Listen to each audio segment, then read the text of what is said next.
বাইদেউ নমস্কাৰ।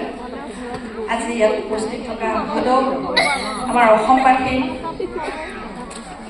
ব্যক্তি ৰাইজ সদৌ চৰণত মই প্ৰণিপাত জনাইছোঁ। মই আহিছোঁ দৰং জিলাৰ পৰা, চিপাঝাৰ আমাৰ ঠাই।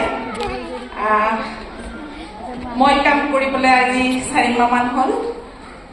মোৰ ওপৰত আছে বৰ্ণালী দেৱী, তেওঁৰ ওপৰত আছে লক্ষ্মীমাই নেওগ শইকীয়া আৰু আমাৰ মেনেজাৰ মেম মুন্মী বা। মই আচলতে এগৰাকী কেঞ্চাৰ ৰোগী। 2023 1 ফেব্ৰুৱাৰীত মোৰ কেঞ্চাৰ ধৰা পৰিছিলে আৰু 2024 মোৰ চিকিৎসা প্ৰায় শেষ হৈছিলে। তাৰপিছত মই শাৰীৰিকভাৱে বহুত দুৰ্বল আছিলোঁ আৰু মোৰ প্ৰেছাৰ আৰু চুগাৰ একেলগে আহি গৈছিলে। কিন্তু মোৰ সৌভাগ্য, এল'ভেৰা জেল যেতিয়া মই খাবলৈ আৰম্ভ কৰিলোঁ, মই ৰেগুলাৰ খোৱা গেছৰ টেবলেট বন্ধ কৰি দিবলৈ মই নিজে সক্ষম হৈছোঁ আৰু মোৰ প্ৰেছাৰ চুগাৰ নৰ্মেল এতিয়া।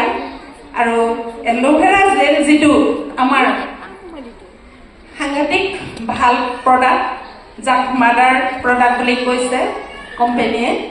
আচলতে এই মাদাৰ প্ৰডাক্ট জানে আপোনালোকে মাকৰ কিমান সন্তানৰ ওপৰত দায়িত্ব, গুৰুত্ব, আৰু সেইটো সঁচাকৈয়ে আজি প্ৰতিফলিত হৈছে। আৰু মই মঞ্চলৈ আহিবলৈ সাহস কৰিছোঁ এইটো কাৰণত মই নিজেই শাৰীৰিকভাৱে মই এতিয়া যথেষ্ট উপকৃত হৈছোঁ। পৰহি মঙলদৈত মই মিটিং কৰিছোঁ আৰু আজি মই ইয়াত আহি পেলাই, যদিও ভয় কৰিছিলোঁ, মোৰ ডাঙৰ ছোৱালী জোঁৱায়ে মোক গাড়ীত লৈ আহিছে। মই লাইন বাছত উঠা নাই এতিয়ালৈকে অসুখ হৈ যোৱাৰ পিছত, কাৰণ মোৰ মূৰটো ঘূৰাই আৰু বমি হয়।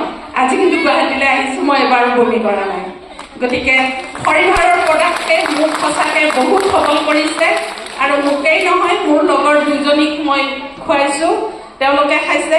মোৰ ঘৰৰ মোৰ মিষ্টাৰ নিজে ডায়েবেটিছ পেচেণ্ট, তেওঁৰো এতিয়া চুগাৰ সম্পূৰ্ণ ল' হোৱা নাই, কিন্তু নৰ্মেলৰো তলত গৈছে।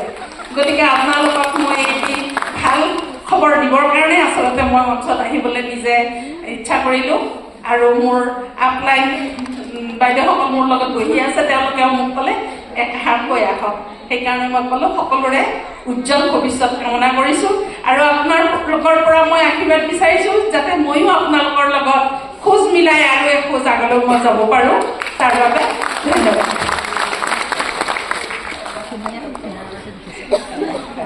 ধন্যবাদ থাকিল বাইদেউলৈ। আৰু এতিয়া আমাৰ ইয়াত 3জনে